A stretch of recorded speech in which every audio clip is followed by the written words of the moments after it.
Ladies and gentlemen, boys and girls, I'm the Gnarly Gnome. This is Cincy Brewcast. You knew that because you clicked on it. Hopefully, you're not just randomly going out there and clicking on podcasts. Although, I assume now with like YouTube and stuff like that, like there are people that just like see like videos pop up and they randomly click on them. And if they see your face, like, man, he's good looking. I gotta click on that. So maybe there's maybe. This is a fun show. This is one that we've been trying to get scheduled for a while. You guys are generating a lot of buzz lately, coming up to your opening, which for us in real time is coming up this weekend. When you guys are listening to this, it just happened, or if you're listening to it in 10 years, it happened 10 years ago, and they've outgrown their space and are cranking out tons of beer and are stressed out and don't know what to do with themselves. This is your first time on the podcast, right? I think it's the second. We did one for Speak of the Devil Day 2 years ago. That's right. Oh yeah, I was probably a little lit for that. Well, I mean, yeah, we were drinking 15% barrel-aged stouts. I remember that now. Wasn't it like early in the morning? Oh, it was definitely a rough morning. Yeah. Apparently, that's the thing you like to do when you go to street side is drink 15% stouts early in the morning. Sometimes that's about all you can do. John Ewers, welcome back to the show. Fabled Brew Works is where we're at now. And before we kind of dive into the story about this place, let's get through your story a little bit. People probably know you from a couple places around town. Right. I don't want to tell your story for you. You roll through kind of how your journey through craft beer has ended here. I got my start 7-something years ago at Listerman Brewing Company. I took a job as a part-time brewer, part-time delivery guy. Worked my way up through the years there. I spent probably about 5.5, 6 years there. Worked my way up to lead brewer. Left there to go be the head brewer at Streetside for 2 years. Had some fun, made some great beers there, made some good friends there. And then probably about 8-9 months ago, me and my friends have been working on this project probably for like 5 years. 5 years ago, fizzled out a bit. We came back to it about like 9 months to a year ago, and we're like, we want to give this a real shot. We got the opportunity to do this, and we all said, heck, let's go for it. The time's now if we're ever going to try to open our own place. So it's me and 4 friends. We've been grinding here, a lot of long hours, but. Well, it's interesting to me too, because if you had done this project kind of pre your stint at Listerman, it would have looked very different than what you've learned since then.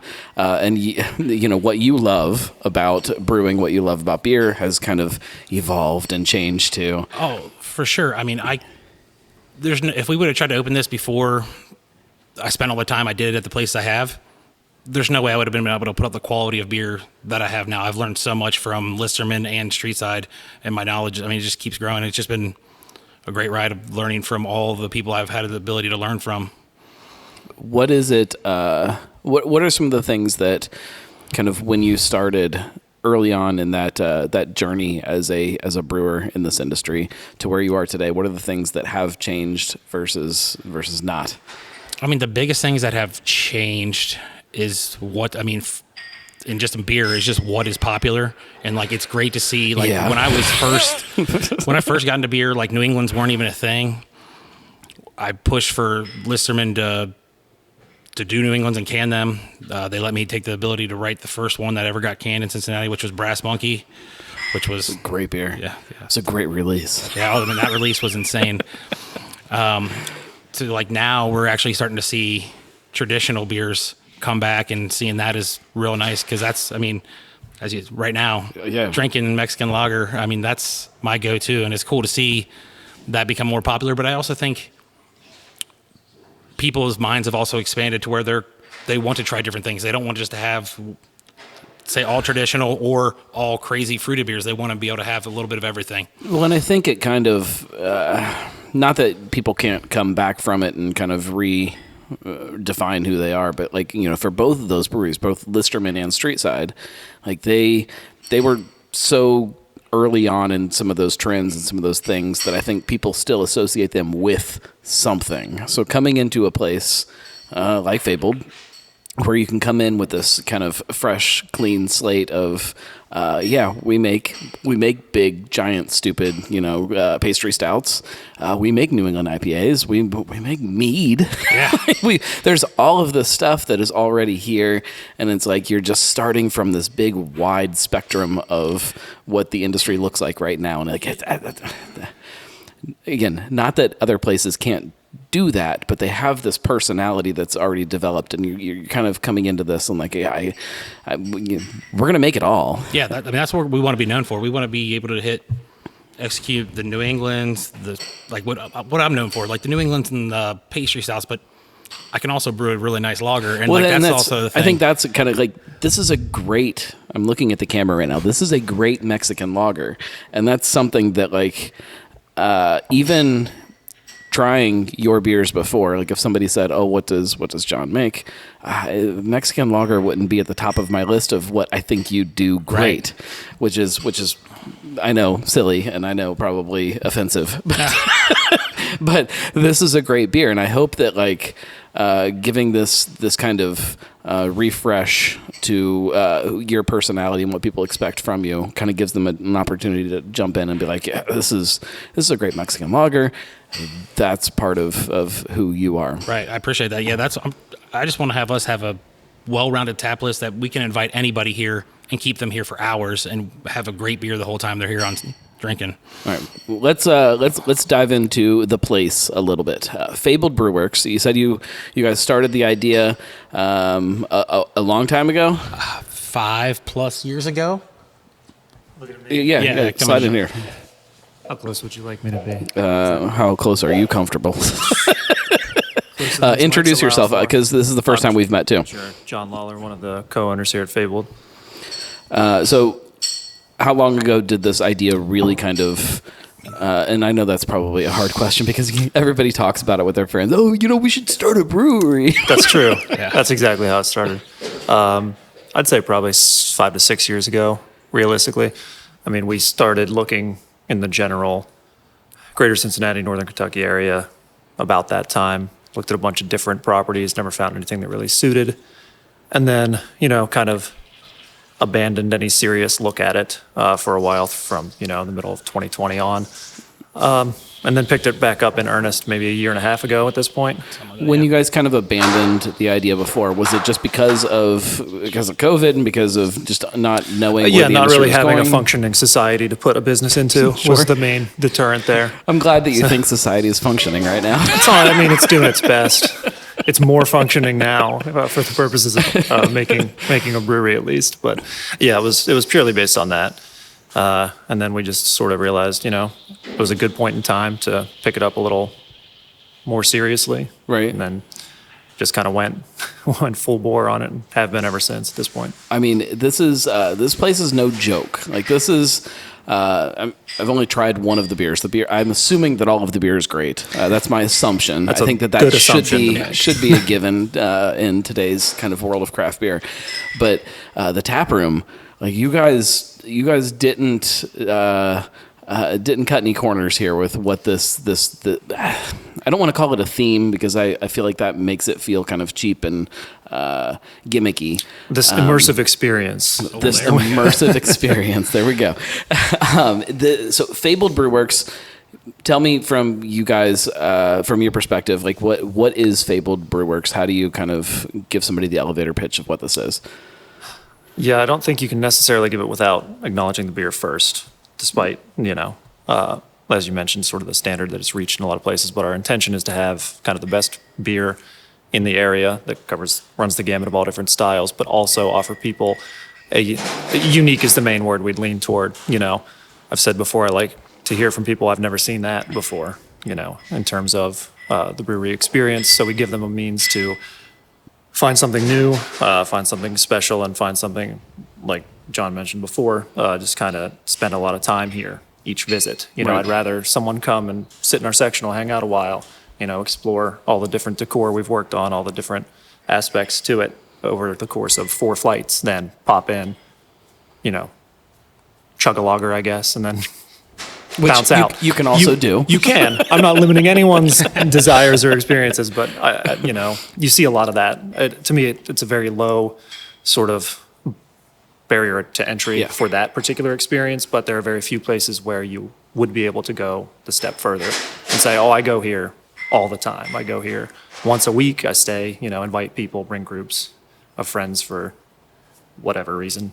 Anything you come up with, hopefully we've got a way to support you. Well, I mean, there's lots of I'm going to try not to use the nerd term too much in the show, but it's going to get thrown out a couple times. There are some of those things that I've never dove in deeply into kind of the fantasy Renaissance Festival, the Lord of the Rings, any of that stuff. I've never dove deeply into that, and I think part of it was a fear when you're younger. You're trying to fit in with something and trying not to fall into a different crowd. And I think there are a lot of people that beer can be that thing that brings them into this place, that they can feel comfortable, and then you take a leak and there's a bunch of things on the wall and a bunch of stories, and you say, man, I don't understand all that. I don't know anything about The Hobbit. Yeah. And then you come back to the bar and you just kind of casually mention, and then it starts a conversation, and you start talking about this whole other thing that probably a lot of people here are passionate about, that you can kind of start diving into this whole other side of something that you've never explored before. There are a lot of breweries where you can talk beer, and it's easy now. It's easy to walk into a brewery and find somebody that's willing to talk about the merits of a Mexican lager versus a traditional German lager. That's easy. This is a whole different side of things to start different conversations that gets me really excited, that gets me pumped about sitting down at the bar and just talking to people. Yeah, I think that's a good way of looking at it. One point of note on that, I guess, is that from my experience too, it's I think it's an age demographic thing as to where, quote, nerddom, if you will, your fantasy or your comic books, things that and I don't know where the age limits splits, but if you grew up in the 80s, arguably, that was sort of an outsider hobby, without question. You had your Satanic Panic and everything around Dungeons and Dragons and all that. Anymore, I'd say starting with the Lord of the Rings films in 2001, and now, how many decades have we had Marvel movies be the top-selling things? Sure. That's now the mainstream. Also Stranger Things. Stranger Things, yeah. Absolutely. There's all kinds of cultural touchstones that are in that fantasy sci-fi realm that used to be the exception and now are the standard. And so you not only have people who maybe missed that boat due to any number of reasons, you also have the people who grew up with it, whether they self-identify in that universe or whether they just are, just an average person, if you want to say that way, versus. I think when I throw the nerd word out there, I want everybody to understand, and I think that most of the people that listen to this show understand we're all nerds about something. And if you're listening to this show, you're a nerd about beer. You're a beer nerd. I don't care what you think otherwise. We're all nerds about something in our lives. But again, and I'm probably speaking to people my age or older. There was this fear of being a nerd, and not realizing that if you're a jock and you play basketball, you're a basketball nerd. Sure. Yeah. And I think that people didn't kind of understand that in one generation, and we're kind of opening up to this other realm now where you can be interested in lots of different things. Right. I think that stigma or any pejorative around that term has essentially disappeared, and people tend to wear it as a badge of pride for their specific niche, whatever it is. But we're also never going to see a gym where people are working out that has some way to open people up to fantasy novels. Or never say never. I don't know how much money we'll make here, how many gyms we can open. But. I don't know how. What are our owners? It wouldn't be a bad mesh of things. But that's the cool thing about a craft brewery or a tap room is that, and hopefully this will kind of get people thinking very differently about some of those ideas of oh my God, you can take anything that you're passionate about and wrap it into an idea and a tap room and a space and a thing, and not only have a place where people can just sit and have a beer and I don't really care about any of that stuff. I just want to sit here and drink beer. Yeah, no problem. But there's also this other side to it that you can kind of start to kind of work your way into if you want to. Yeah, and that was a lot of the impetus in the branding we chose, specifically calling it Fabled is intentionally broad in the sense that you cover fables, folklore, myth, legend, tales, whatever. You know, the aesthetic leans toward more fantasy realm than anything, for practical reasons as much as anything else, you know. And that's a lot of what we grew up with that we liked the most as kids. But, you know, it can be a fable's anything, you know. You're talking, it could be fairy tales, it can be comic books, it can be films, stories, Shakespeare, anything. So it's purposefully broad for everything you're saying, that you can come in and you can talk to like-minded people about whatever it is you're interested in. You know, and nothing's really, everything falls under that umbrella. Let's talk about the aesthetic a little bit. Let's tell people some of the details they can expect when they come into the tap room. We've seen lots of little hints and teasers on social media as you guys have been building it out. Brilliantly done, by the way, too, of getting people kind of excited about seeing what this place is. When you're listening to this, it's open. Come down here to the tap room and kind of experience it for yourself. But when you do, what can people expect? Yeah, I mean, at the risk of giving every detail away without visiting in person, we essentially tried to have sections throughout that are, you know, reminiscent of particular elements of this kind of open air fantasy market. In essence, is sort of the overarching visual concept. So, you know, what we intended to have, starting from the right side, you have sort of a commercial area, if you will. So we've got a bookstore and a potion store with actual books and potions in them. We've got our merchandise, all of our actual branded material for sale on an old-timey march cart that we built out in the middle of the court. Everything around the bar is really sort of the nature and tree aesthetic. So it's, you know, our logo is our kind of gnarled, twisted, creepy kind of eyeball tree guy who needs a name. He doesn't have one right now. But behind the bar is a tree, an actual tree that we found from Ohio Wood Connection. So they did a bunch of work to this. So cool. It was the luckiest find in history for us to come across that. So we have that stationed behind the bar, and then the bar top itself is 2 big slabs of ash that we finished out. The tabletops also fit that. They're all done from, well, all but 2 are done from some fallen ash trees that some friends of ours had in their yard. So we milled those, kiln dried them, and finished them into tabletops. The 2 round ones came from the same supplier as our bar top pieces. Then our bathrooms, as you traverse, you know, you go from, it's hard to call it urban, but the storefront segments over to sort of a forest aesthetic to more of a rural village corner where you've got the bathrooms done up to look like cottages. And then to the left of that is sort of an enchanted forest look where one of our other owners, Mike, did a backdrop there on the wall with paint. And then we took our extra mill cuttings from all the tabletops and turned them into sort of an eerie forest look. And then inside the bathrooms, we had our wives and girlfriends spent an inordinate amount of time taking book pages and putting them in as wallpaper in there. I'm a big fan of tiki bars and kind of the detail that goes into the experience of walking into a tiki bar and just that kind of immersive thing.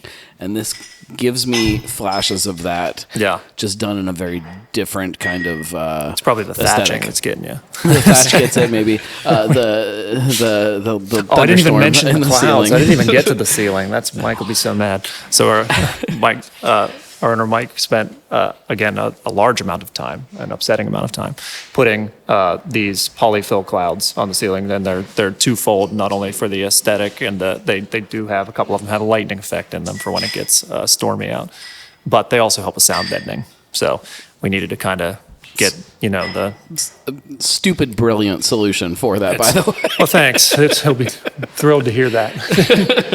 It turned out well. But it all, it does this thing that, kind of separates you a little bit away from it. And again, not to take away from the beer. The beer has to be extremely great, but it takes you away from it a little bit and brings you into some kind of bigger experience that is becoming so important.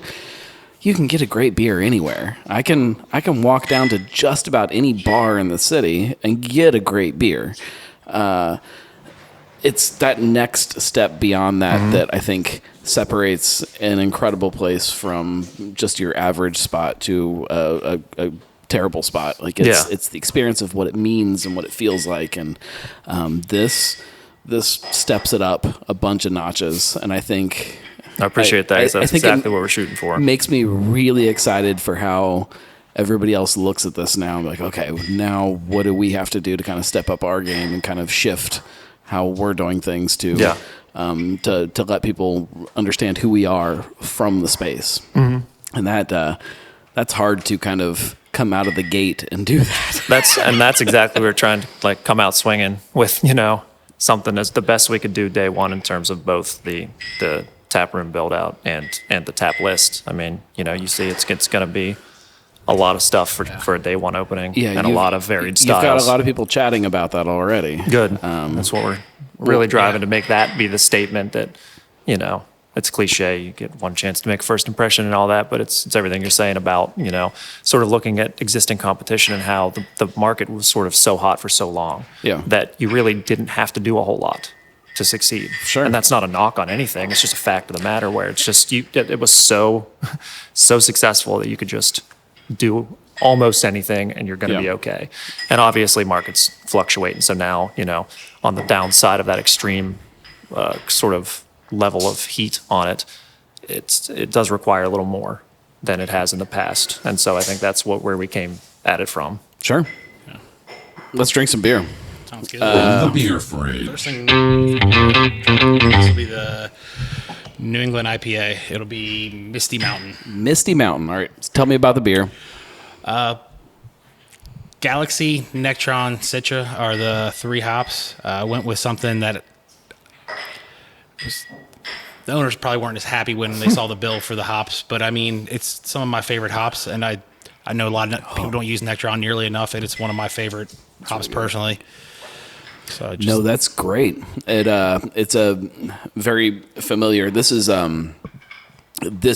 New England IPA from what New England IPA is kind of supposed to be, in my opinion. There's that spectrum is kind of drifted a little bit. You get those kind of lighter, juicier, fluffy things. You get the ones that now are kind of borderline West Coast versus New England, kind of battling. And this is I don't want to call it perfect, but this is if you're describing a New England IPA, this is great. I went back to like kind of what I used to do, just the heavy oats. I mean, so it makes it nice and soft and pillowy, gives it a little creaminess to it.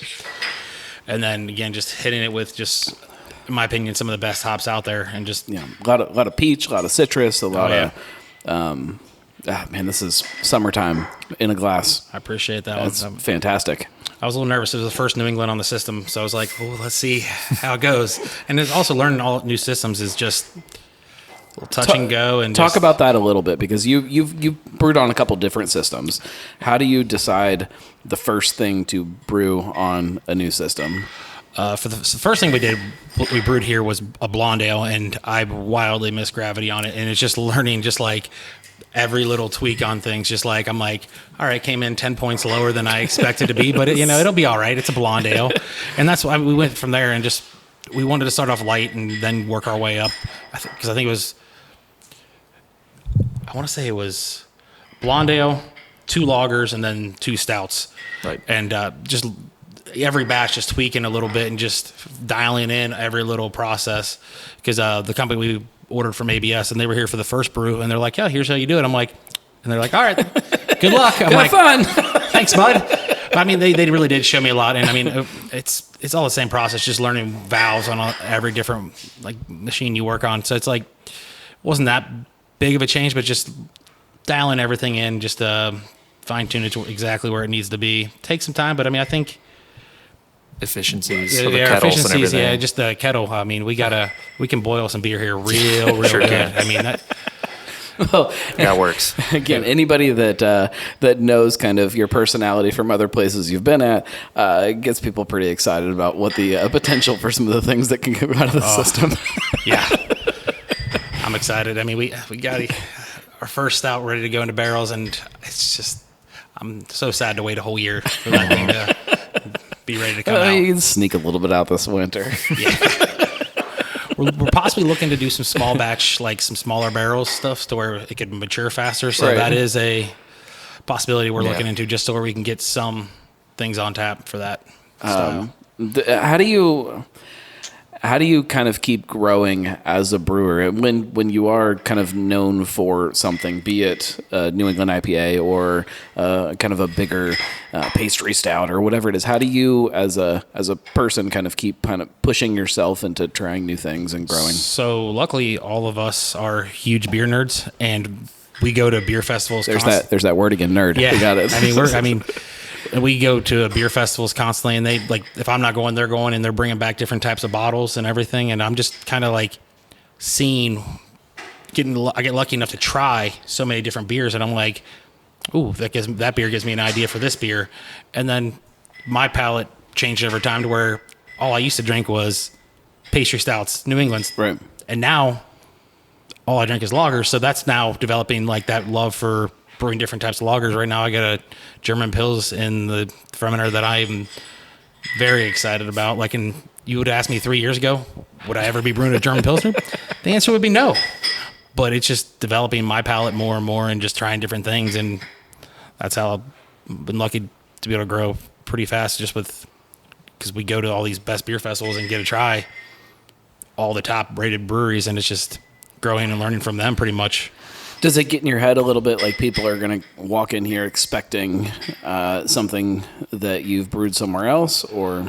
I hope, since it's a brand new place, they come up with just open mind and just want to try. I mean, I think some of the beers will be... hopefully the thunderstorm distracts them long enough that they forget. Right. There'll be reminiscence of other beers, but I think there'll just be new takes on things, and hopefully I've learned new techniques and developed more things and different styles of where beers are even better than they used to be. Did you get that at all coming from the Listerman 2 Street side? Did you get people kind of expecting you to fall into some kind of preconceived? I feel like, yeah, I think most of the people just expected just a bunch of stouts pretty much. Because, I mean, Street Side already, we know, does great New England IPAs. Right. The stouts, I think people were just wanting that a lot from me there, and which that's what I did, brew a bunch there. Like, I mean, that was like, I think the first recipe I wrote and brewed there was Speak of the Devil. So, I mean, it definitely was like, oh, we're going to get those stouts, more stouts. Like, I'm like, it's trying to find a balance for everything, really. Right. Is the key. This is probably a very big question that we probably shouldn't ask this early in the show, but what gets you excited about beer now? Like, it was, when you started at Listerman, it was a very different a different community, a different industry, everything was very different than it is today. And opening up now is a very different ballgame than if you were opening in, 2017, 2018. Like, the industry is just so different. And there are days where I wake up and I look around and I'm like, oh, holy shit. Like, there's Sunny D Seltzer on the shelf, and it's kind of good, and I kind of like it, and I don't know what that means. and then there's other days where I wake up and I'm like, I just, my fridge is full of German Pilsner, and I just don't want anything to do with anything that has happened in the last 100 years. And so I can't figure out where I sit in this world. But that's now. the great thing now. So we've gotten so lucky nowadays that the bar from 7 years ago has raised so high. If you look back and have the beers 7 years ago, I guarantee you the quality was half as good as it is now. Because if you want to succeed, the beer quality's got to be better. And everybody's not able just to do one or two styles. Most breweries now are be able to hit 5, 6, 7 styles now to where they couldn't before. So I think the quality of beer is what probably I'm the most excited about, because I think quality of the average beer has gone up dramatically, and it makes you have to be better, because it makes you push yourself to brew the best beer you can. Because if you're not putting out great beer, I mean, you'll be open for a while, but I mean, you're not going to crush it like you want to. And I want to be the best, obviously. I mean, I want to put out the best beer in town. I want to be known for that. And what kind of connection do you feel in the back in the brewery to the front up here of this experience? How does that How does that balance work for you guys? For me, I've pretty much just stayed in the back and put my head down and just been grinding back there. And I just know I trust my friends to set this up the way that I know it is a high quality area and just look good. Is it kind of shocking then though, like when you're back there like sweating your ass off and making beer, and then you walk up into this and you're like, oh yeah, this is a whole different thing up here. I've come in multiple days where like, because I like to work crazy hours, like I'll come in at like 4 a.m.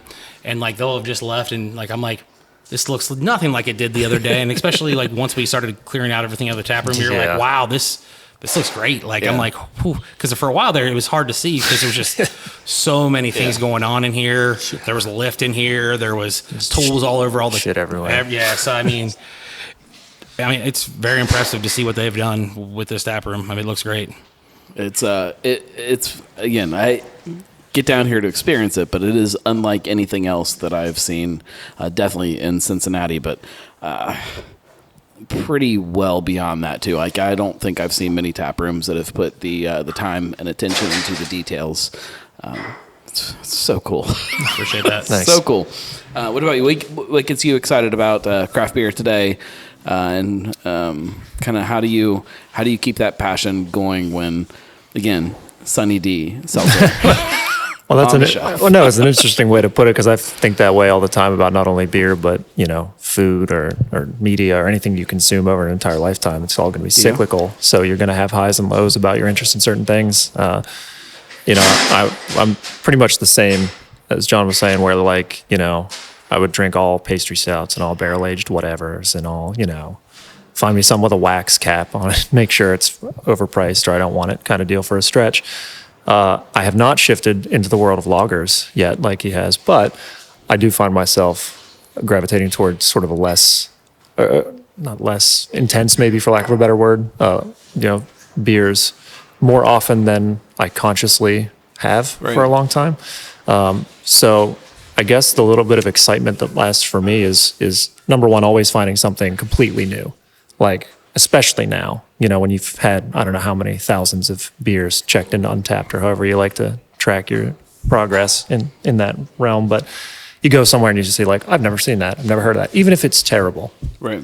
I'm still pumped to find it and be like, okay, somebody bothered to do this. Yeah, give me that for sure. Like, no question. That's the first thing I'm going to try, even if it doesn't work out. So I'll always be excited to find something completely novel like that.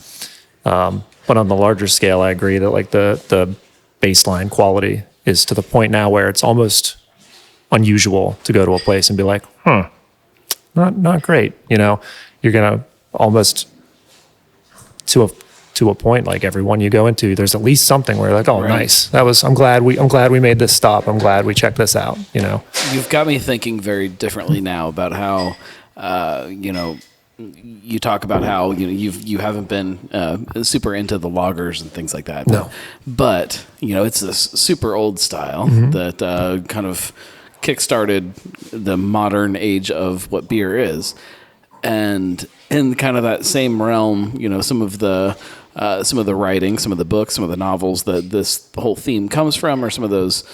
They're old, like they've been around for a very long time that a lot of people haven't really dove into.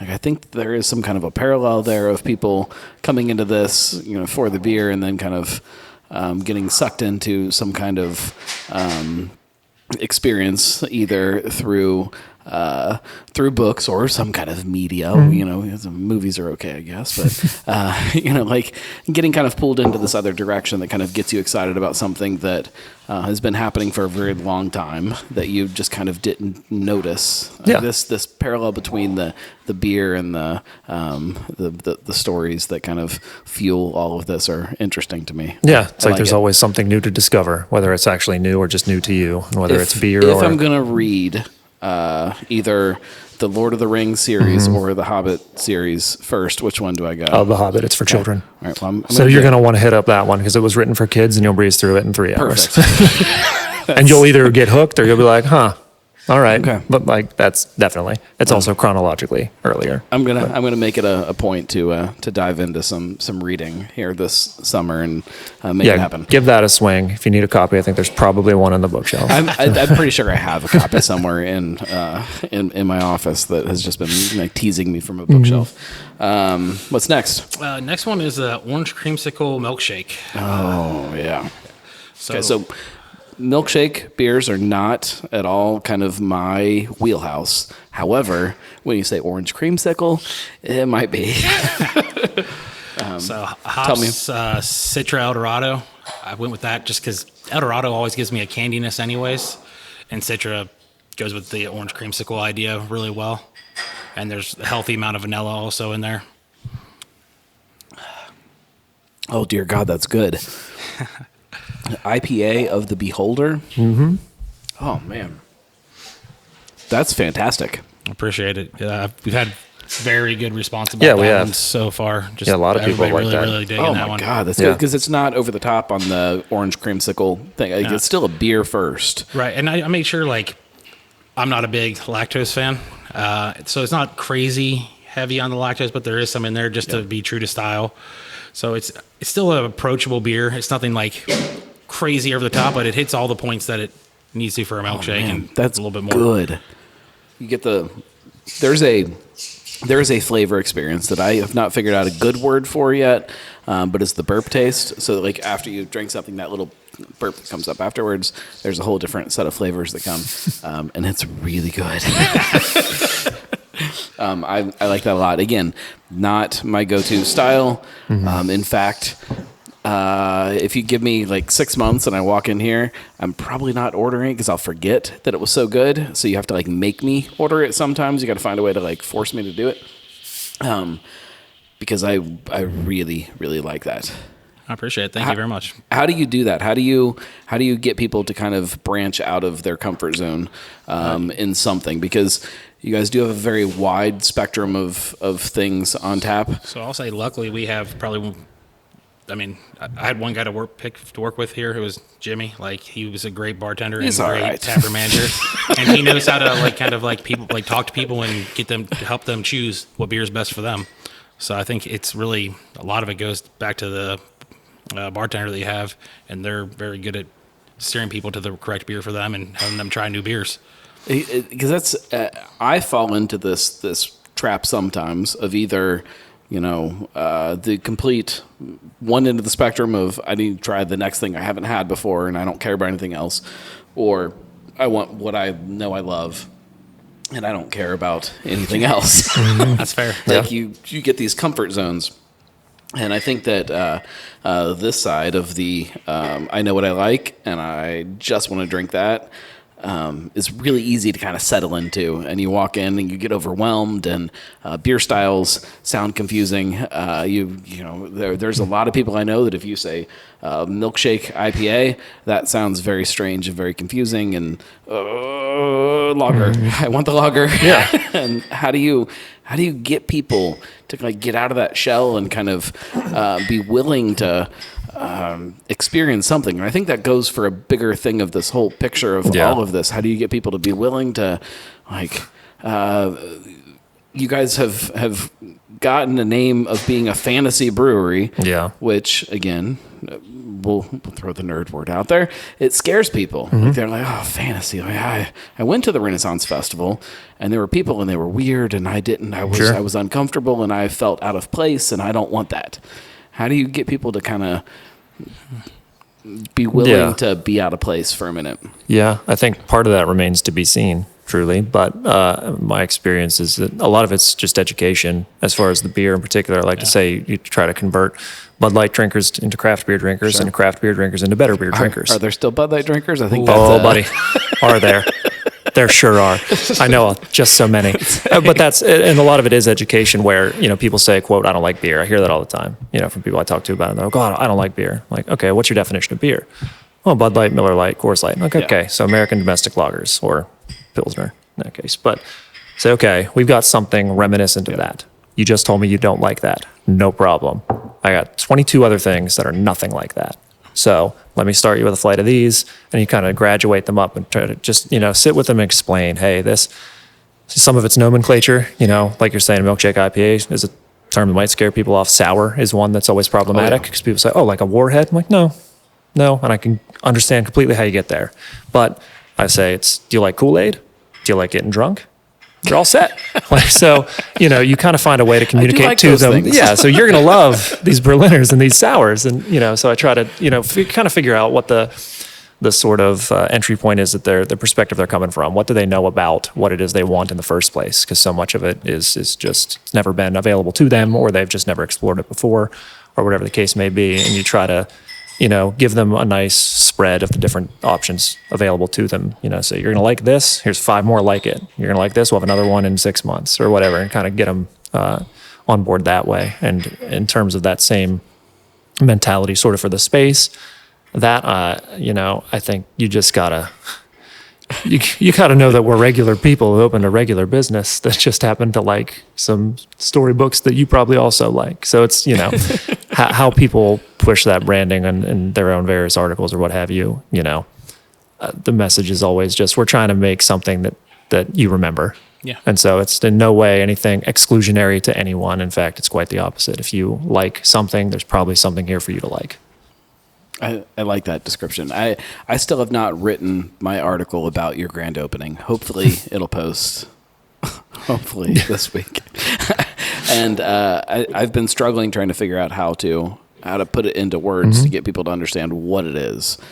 Because I feel like people just jump on these ideas that are flashy and that they're familiar. They always say Lord of the Rings and Dungeons and Dragons first, and I go, that's a subtext to it for sure. But we're not partnered with New Line Cinema. We're not, we're not coming at you with Elijah was not going to be here, so it's just more. This is what we were able to kind of make. He might be. You don't know that. I would be thrilled. You cannot promise I'm not going to turn him away, but this publishes after the grand opening. It doesn't help us. We'll still be open. He might be here the week come on a after. regular day. Yeah. He could be I don't here know his any day. schedule. But it's that same, I want to stress to people, it is not something that is thematic to a fault. Its intention is not to be exclusionary to people who are not part of this theme. It's just like something. when you walk up to the bar, if you don't say, I'd like ye old ale. Like if you I'm going to make you leave.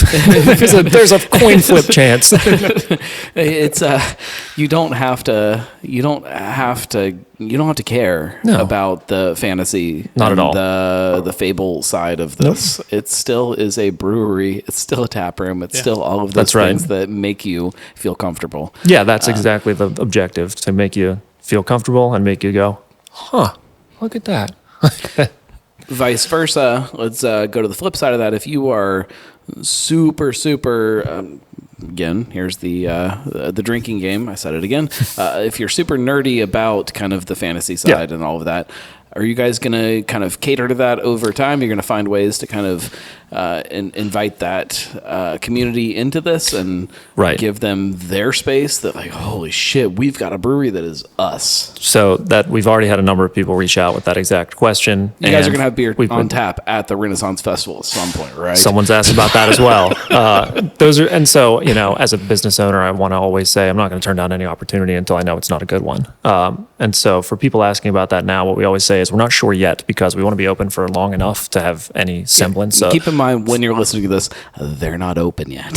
So we don't know if day one is 50 people or 500 people or, we have no expectation. It's impossible to gauge. I'm cautiously optimistic given the level of interest we've had that we're going to have a good crowd, but by the same token, we don't want to necessarily book out our schedule for all sorts of events and dedicated things until we have a better grasp on that. But long term, I think it would make sense to have partnerships with groups like that for dedicated events that say, hey, whatever, Thursday from this hour, it's such and such evening, or, you get you corner off a segment for a group who wants to play games or whatever the case may be. It's just the balancing act, which we're not expecting, nor are we pushing for, a completely costumed clientele at all times. But at the same time, if those people want a space that they feel, connected to, then I think over time we'll try to make that connection for Every them. time I go to a brewery, I'm dressed up like a gnome, so I get I'm always in costume. It's not true, guys. You can see the video. You can go on YouTube. Next beer, number 9. This looks very fruity. Yeah, it's raspberry, blackberry, and vanilla. Okay. So that was kind of just to round out it, like trying to stay away from a little bit sweeter, just using that vanilla to kind of round that out just a little bit. But big time fruit, and also just really crushable for this time of, especially on a day like today when it's. I mean, it's definitely real fruit. It is, there's fruit in there. Oh, like yeah. it's For sure. The witching sour. Witching sour, what I say? No, we haven't mentioned said it it at all. all. Sorry, yeah. Just a good name. it's good. It's actually really good. The silence is me drinking. How does because this is tart, but this is not like it's not an Urban Artifact sour. Right. Trying to control the pH to where the level of acidity is at a good point, and knowing like what the pH of the fruit is versus what your base beer is, and then also using the vanilla to kind of help round all that out is what goes into making a beer like that. Just to, because I want it to be an approachable sour for this time of year, so where people can order a pint of it if they want to, and go outside and sit and lean back and crush the whole thing. Have you seen like an expectation from drinkers when they walk in and they see that style? Like, are they expecting a over the top kind of big sour, punchy in the face kind of beer, or are they expecting something that's light, like a Berliner? Like, what is the? I think it's a balancing act of trying to give them all of, like, just not in all one beer, obviously, but just like having multiple sours on that are different styles, even though they're all sours. Just having some that are the smoothie, Having the full some, spectrum. Yeah, having some that are just nice Berliner, lightly fruited, crushable. That was supposed to be lightly fruited. Might have fruited a little more aggressively than The fruit's great. Yeah. Like I this is one of those beers that like I would be like if I saw somebody order it and I looked up there, I would kind of, if it was kind of later in the evening, I'm like, oh man, I don't know if I can order that because I'm going to bed after I get home. I don't want the heartburn. I don't want, you start to get worried about what that style means now. Like you can't understand where it sits in this bigger spectrum. This is perfect. Appreciate it. Thank you. It's a great beer. Thank you. I think it's probably another branding or terminology distinction also where, if we're putting it up there and calling it a Berliner, I think we're intending Yeah. to be similar to this versus if we might call it a smoothie sour or Then pastry they're gonna be sour even, like, or thicker to where it's just going to be. You only probably want Right. 4 ounce pour of that. For this, I think is something somebody could sit back and drink a pint of. No, that's great. And like it kind of fits into that kind of that feeling here too. Like, the fruit and the the enchanted forest, and like it kind of all fits in very perfectly to the feeling that I expect when I walk in the door.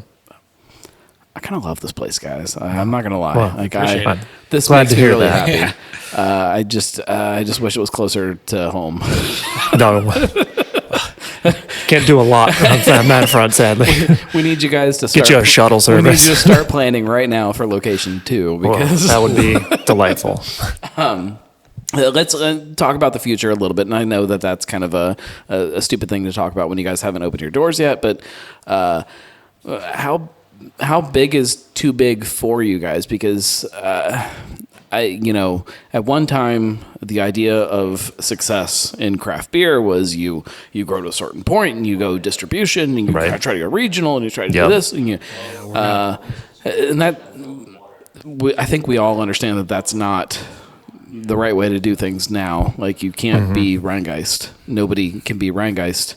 Rheingeist is lucky to be Rheingeist, but there is a point where big is good, but too big is not. Yeah. Like, what is that point for you guys right now? And I, Sure. fully understanding that this will change and evolve, but No, and you're hitting on a lot of the points that I brought up myself, where it might not even be a measure of success as much as what's the measure of failing in the way that we have that's a great way to put it. no designs to be a Braxton Mad Tree Rheingeist level regional store shelves Kroger I mean, we don't plan on hitting store shelves. No distro at all in that sense whatsoever. And, sort of it's like the avoidance of that in one way is a metric of success, that if we are able to sell through and make our quotas or what have you with this location on premise only, that's what we want. Yeah, And then if that somehow, if we're running out of beer or, if we hit a point where either our system's too small or our space is too small, then it becomes a question of, all right, is there a next step in terms of evolving? I mean, here, the reality of expanding this literal location is probably small, just by virtue of the way it's laid out, and what's, here. So realistically, you might talk about a separate location, whether that's on the Ohio side or a different type of vibe entirely, like a lot of places will do sort of an event center farmhouse kind of deal. It's impossible to say, honestly, but I think the point that we've all agreed to, at least here at the onset, is, we want to be here on site all the time. Come to us, get the experience, be here, and go from there. Well, I mean, I think the experience is at least 50% of what this place kind of thrives on. Again, beer is expected these days, and like it has to be good. But the experience is what separates kind of this middle tier of breweries from the next tier. And you guys clearly, from where I'm sitting, have the experience nailed. But as you grow, that's the difficult part to grow with it. Oh, absolutely, because you don't want to lose that if you do open a second place or if you expand or whatever. You don't want to lose sort of what you're known for. Exactly. Even putting a beer on tap somewhere or on a shelf somewhere, you don't have any of this to kind of give it its personality and give it that other thing. All that experience is what we pretty much made this place based on. Yeah. And starts with the beer, goes to the tap room, goes with who you see, like dealing with people at the bar, or bartenders and stuff like that. We all want to have high end and we want you to have a great time while you're here. Yeah. And the quality, like the beer itself, like you're saying, there is a standard, and we want to still exceed that standard all the time. And part of that control is, when you're distributing, even if you distribute to a nearby bar, or you don't have complete control over the product then being served with your name on it. So. I've had great beers at bars that were terrible because of things outside of their control. And when you're our size and when our purpose is, hey, we want you to have a really top tier experience with the product all the time, you don't want to lose that aspect either, where you can control it. You want to say, look, if something's wrong with it, we'll take care of it, but we're in charge of that. You mentioned the measure of success. What is the measure of success for you guys? Like when you walk in and you're shooting for something, what is that thing that you can look at that you'd be like, oh, we're good. Like this is what I wanted it to be. This is quote unquote successful. I'd say for me, ignoring the practical implications of that question, because obviously there's bills to take care of, and that would be just the best. But beyond that, it's definitely, like I said before, I like when people say, I've never seen that before. And I've heard that a couple times from people who pop in and say, wow, I've never seen that. And I'm like, that's a really simple kind of feedback that resonates with me. But, consistently positive feedback for people who you can just kind of see it on people in a way. I don't want to equate it necessarily to like an amusement park or like a Universal Studios, but like you can see when people are genuinely enjoying themselves. And so more people than not genuinely enjoying themselves all the time is a simple metric I'm going to look for. I think becoming like a destination though would be like, that's like there's so many breweries that we've traveled to just to literally go to breweries and have people like travel and do what we do and still used to do and still do.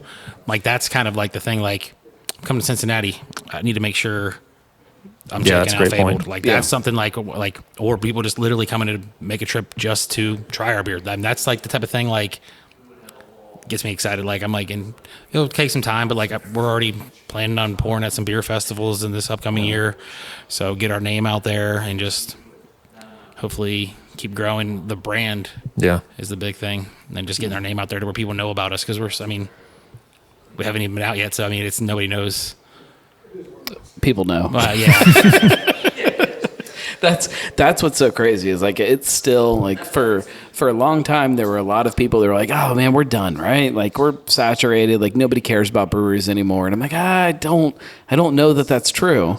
And like this year has proven that like it is definitely not true. There are projects happening. Yeah. You guys, and there are a couple other ones that like are coming online that I'm like, people care. Like people are still excited about new breweries that bring something different to all of this, that give them some kind of experience that gets them excited. And, you guys are definitely doing that, and that's something that a lot of people thought couldn't happen anymore. And it still is. Like that's fun. Yeah, I think it helps too. Wherein someone gave me the term beer desert, and it rings very true, like a food desert. If you look at the map here, where there really is one from the craft beer perspective, there's not a lot geographically close to us here, and so we'll be serving, depending on your the way you kind of distribute the cities, maybe up to 4 different, at least communities, here that didn't have an option to go to. So it's. And it's not, we're easy to get to. We're right. Major highways. It's super easy to get to. Like that's, even from my house, and I live, I'm in Butler County. I'm in the upper reaches of what Cincinnati is. It's not that long to get here, depending on traffic and what time of day you're traveling. It is, I think it takes me about 40 minutes to get here, which doesn't make sense when you look at it from how long it takes me to get to other places sometimes. But like it's an easy drive to get here. Yeah. And so like it's not crazy. It's not far, right off the highway. You still have to, if you're coming from my part of the town, you still have to deal with cutting the hill, but like, figure that out. Work your way around it. Let's drink another beer. All right. Am I going this one first, or am I going this one first? Let's do that one. Okay. Now this is actually going to be our mead. This is going to be a session mead. Oh, that starts a whole other conversation. Yeah. Session mead. Session mead. Pina colada inspired session mead. What's the ABV of your session mead? 6.5? 6.9, I believe. 6.9. Yes. Even higher. I believe you. What's the name I gave? The name of this is sessionable if you want it Bugsy. to be. So our meads are branded. that's I'm gonna call him our meader, because I don't know the appropriate term for a brewer who makes mead, which I should. But he is naming all of his after either Prohibition era bootleggers or various other ne'er-do-wells of that time period. So this one is called Bugsy. That's really good, because it's not. You say pina colada, you expect over the top pina colada. We've had a lot of seltzers. You're right. We expect this kind of smack you in the face artificial thing. This comes front and center with the honey, which is what mead is supposed to start with. Yeah. And then all of the other things come in afterwards, and it still is pina colada, but man, that's good. Yeah, this one's been popular. Yeah. I needed a bunch of this weekend camping. Sitting out in the sun around, the campfire and stuff. Like this is summertime in a glass. This is fantastic. I don't know mead very well at all, and I want to. Yeah. And it gets me excited that you guys are kind of pushing into that world heavily. Yeah, we're going to try to have at least, once we get up and running consistently, to have 4 mead, standard meads on, and then a few sessions on pretty much as part of our normal rotating tap list. Yeah, Brad Riles is the guy who's doing our meads. He ran Dysfunctional Delights before. And, he would know. He does know, obviously, more than I do about mead. But, he does really, really great stuff. And we've had a lot of interest in that just because it's such sort of an atypical thing to see, especially in the area. But it also gives a gluten-free option for people that are sensitive to that. So it gives us, again, rounding out the tap list, we want to be inclusive for everybody. So that's another thing that gives us one of those options that we in-house make. So I think there are still so many people that don't understand some of these things. Like there are people that are drinking seltzer because they don't really love beer all that much. That something like mead or cider or something like that will probably make them really happy that they just don't know that would make them happy. That's exactly it. Like we were talking about the education aspect earlier. Mead is another huge one where the number of times people think I'm saying meat is astounding, because I can't imagine what you think I'm selling you in that circumstance. Just a nice ground up. sounds great. Yeah, gnarly. But once you explain, hey, it's honey wine. Think of it as honey wine. They go, oh, okay, so it's close to wine. You're like, yes, sort of, kind of. Full ones are 15%-ish. You're in that same kind of ballpark of alcohol, but they're sweeter, they're honey-based. And then you say a session mead, cut that all in half, thin it out, lessen the alcohol, up the flavor. And it's very much the people who ask for ciders and seltzers I'll steer them toward our Berliners and our session meads. And so this is kind of your stepping stone to go from that to that. Because again, you call it beer, you call it mead, whatever. In the end, it's something you're going to like. Right. Yeah. It's definitely great for this time of year. I mean, it's crushable. I mean, I don't see that lasting too long with this time of year. No, I think much of our lighter fare is going to go, especially if the weather holds the way it looks like it's going to be holding for all weekend. Oh, yeah, that's going to be hot. If you guys can back a session mead down to like 4% or so, it'll go fast. Yeah. 7 is... Yeah, it's still pretty big, yeah. Just depends on how hard of a session you want to have. That's right. Everything can be sessionable. That's all. Kind of taking a step back and looking bigger picture at craft beer and kind of where it is. How do you guys feel about Cincinnati craft beer today? What makes you excited about it? What makes you kind of nervous about it? How do you feel about this? I mean, I see a lot community? of growth right now, which is always great. I mean, you got 16 Lots just had their expansion to the second location. You got Third Eye, I believe, still planning on doing an expansion. You got High Grain expanding also. So you just got a lot of places expanding, so that you see there's a lot of need for more craft beer, and people still people say that people don't drink craft beer anymore, but there's still a ton of people going out to breweries drinking. And I think as long as we're gonna have rotating food trucks here, I think with the rotating food trucks and the beer here, it's gonna be easy to stay nice and busy. Because I mean, for a while, like with some of our friends, like, oh, you think it's a good idea to open this right now? Like craft beer's dead. I'm like, it's not dead. It's just you got to be able to rise above, and then you have to have food there as an option also to keep people there. And Yeah, because it's that market fluctuation where, the other thing that I think benefits us in the greater Cincinnati area is so much sort of traditional German heritage here. It leans toward traditional German beer. So a lot of places focused on that when they opened, and there's so many places that helps us stand out a little bit as well. That, we still offer traditional styles and we'll do them very well, but like we've talked about, sort of the eclectic nature of the tap list lets us kind of focus in a different area than a lot of people have thus far. But fair, yeah. I agree that from the practical standpoint, there'll be like auctions that'll come up for equipment. You'll look and like, oh, can I jump on that and get something? I'm always thinking, oh man, how many places are going out of business right now? No, it's because they're all expanding. It's because they're selling off their old small stuff, and you're like, oh, never mind. I was worried about nothing. So I think it's all trending positively at the moment. Let's talk about the food side a little bit, because you guys don't have a kitchen. No. Rotating food trucks. Which is a double-edged sword. It's amazing that depending on what you like, you can come on different nights and there's different types of food. And it's a constant rotating menu, but you're relying on food trucks. Mm-hmm. Yeah. Yeah. It's, I mean, it's a devil we got to deal with. I mean, not devil. Like, it's just because, like, they do cancel on a Saturday. It's also great. Like, I love food trucks. I love that. Like, I love that I can come here and have the beer that I love, and one day get dine-in Hawaiian with those freaking wasabi rolls. Oh, I love them. I love and then the food next I trucks, get pizza. Love it. Yeah, the variety is fantastic. When they do cancel, it's really tough because, I mean, for us to, because they do book up so fast, there's no chance, like, if we get a call on a Saturday morning, we'll be able to get somebody else to be here for Saturday. So we're then you're kind of taking a loss on a Saturday there. Yeah. Because, I mean, it's just nature of the beast. People, if they're drinking, they need food. Yeah. And, like, obviously, if we don't have a food truck that day, well, people can order food in, but it's just not the same. It's not the same.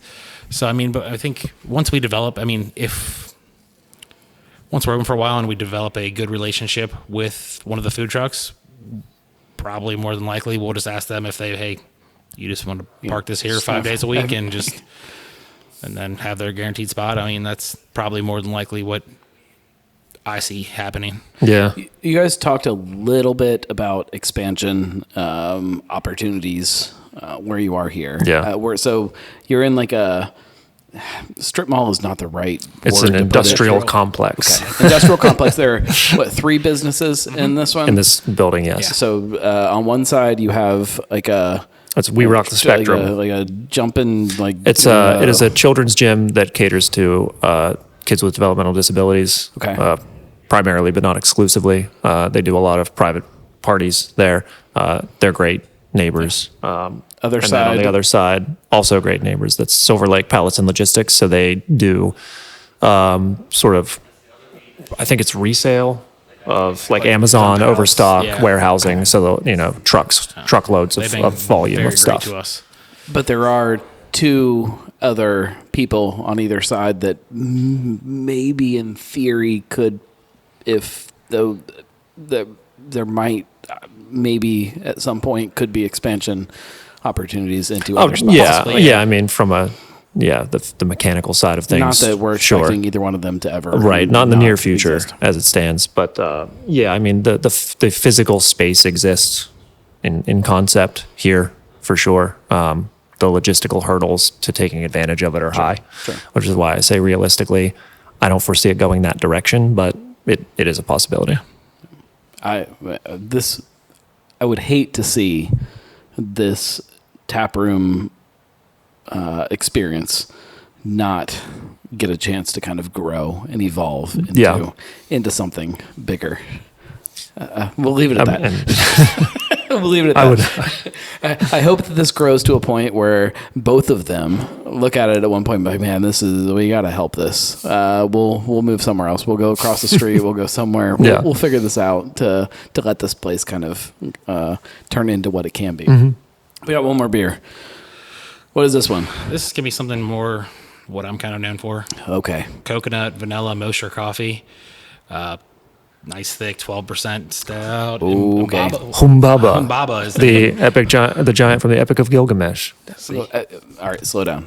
Do what now? He was a giant from the Epic of Gilgamesh, which we were taught in 11th grade mythology. So shout out to Maureen Suter, Aaron and I, one of the other owners and I. I was like, I had no idea. I was like, huh? No, you remember. Oh, when we went to high school together. Yeah. Is that like a almond joy?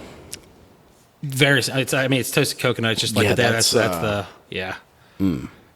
Oh, that's good.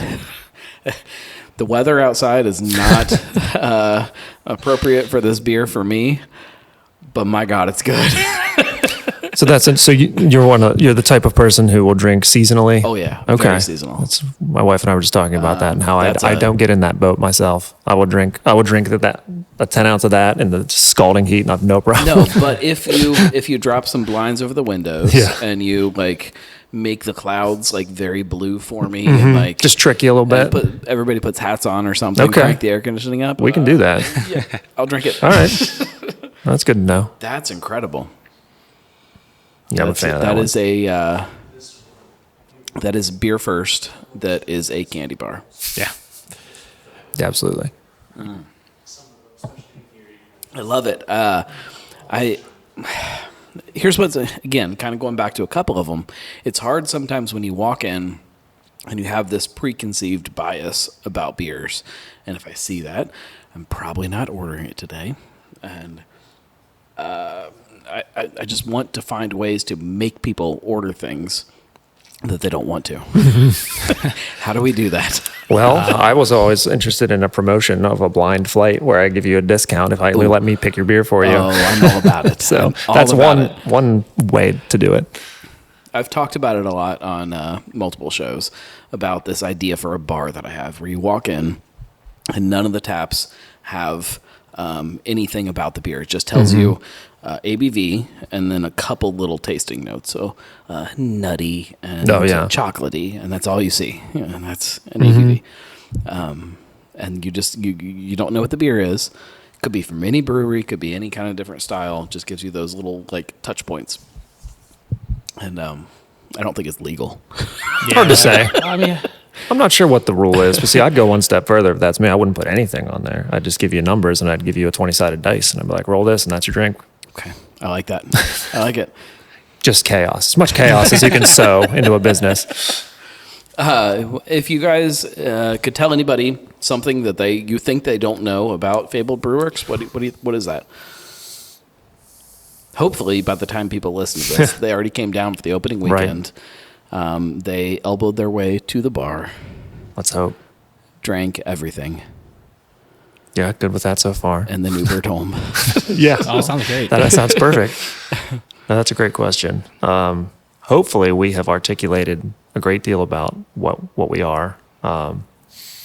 And hopefully everyone knows everything that they need to know about us. Yeah, we've had some very good, some well-written articles about us already posted. So. Yeah, I would just more of a reminder, I guess, than a new fact. I guess, come down for what hopefully is the best beer you're going to be able to get in this immediate. What scares you guys? Do you think people still just aren't going to show up? Do you think you're going to open the doors and just nobody's going to come? So the amount of random people that have already walked in here has been we're checking out didn't know if you were open. I'm like, so I mean, we've had I don't think that there's actually a realistic there's so much talk around here. I'm worried a little too busy. I don't want people to have to wait too long in line. You're your ass kicked. Yeah, you never know. And it's not. I think you're going to get your ass kicked. If I have a choice between staring at the blank wall and getting my ass kicked, I'll take that. But I like a happy medium to where people just stay here all day. That'd be a perfect world, gentle roll. Yeah.